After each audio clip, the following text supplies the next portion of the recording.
Olá pessoal, eu sou o Geraldo Nunes, jornalista, escritor, radialista, claro, porque boa parte da minha carreira foi dedicada a esse veículo que eu considero importantíssimo. É muito bom falar do rádio, porque eu amo o rádio, em especial esse rádio aqui de São Paulo, o rádio paulista feito pelos paulistanos.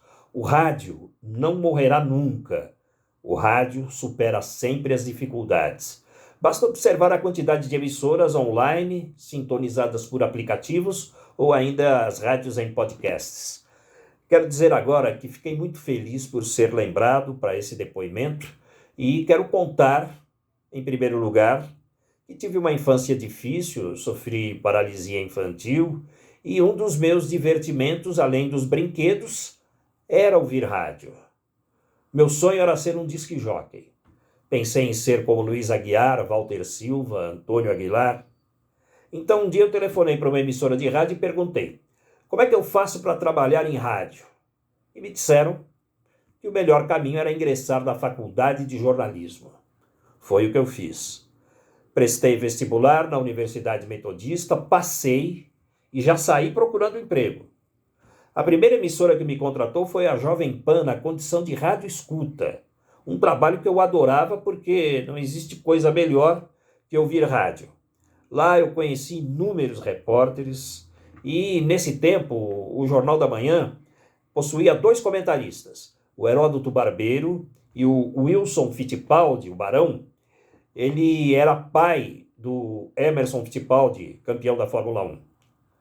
As opiniões entre o Heródoto e o Wilson nunca convergiam. Eles discutiam o tempo todo no jornal, mas depois saíam do estúdio conversando, sorrindo, alegres. Parece que nada tinha acontecido. Acho que foi o primeiro exemplo de aceitação ou tolerância democrática que eu recebi. Depois eu me transferi para a Rádio Capital e lá conheci duas outras feras. Alexandre Kadunk, dos titulares da notícia, a voz do Irapuru.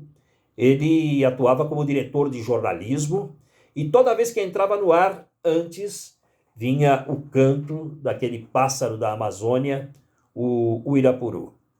O Hélio Ribeiro, dono de um vozeirão de fazer inveja, era o diretor artístico da Rádio Capital.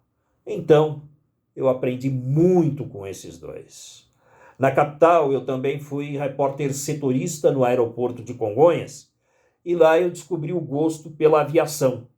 Mas antes de voar, eu passei pela Rádio Bandeirantes e lá eu pude conhecer José Paulo de Andrade e Salomão Esper, dos quais eu aprendi muitas coisas, recebi muitas lições, inclusive da linguagem, na colocação de voz e no comportamento mesmo, como jornalista. Segui então para a Rádio Capital, onde fizemos um trabalho inovador na função de repórter aéreo. A orientação do trânsito apresentando alternativas lá de cima. Vou dizer para vocês, não era fácil, viu? Precisei utilizar o guia da cidade e fazer um estudo dele em casa depois dos voos. Fora do expediente de trabalho, eu continuava trabalhando indiretamente.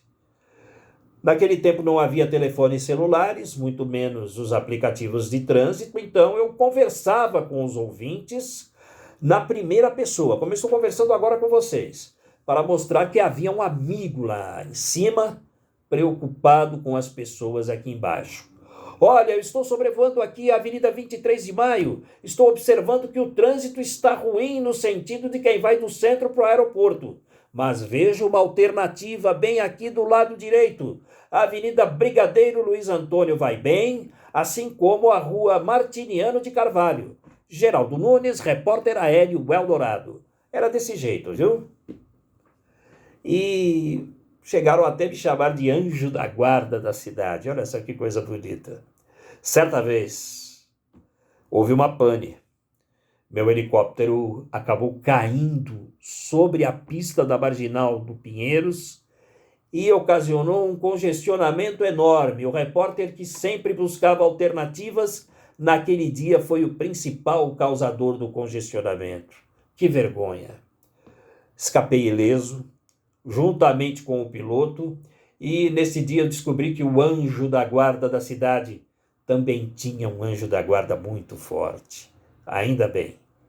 E de tanto olhar para São Paulo do alto, me apaixonei pela cidade e fiz um programa premiado pela PCA, o São Paulo de todos os tempos, transformado depois em livro.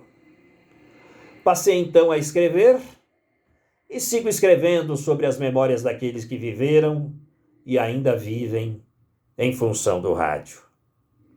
Meu abraço, muito obrigado, tchau.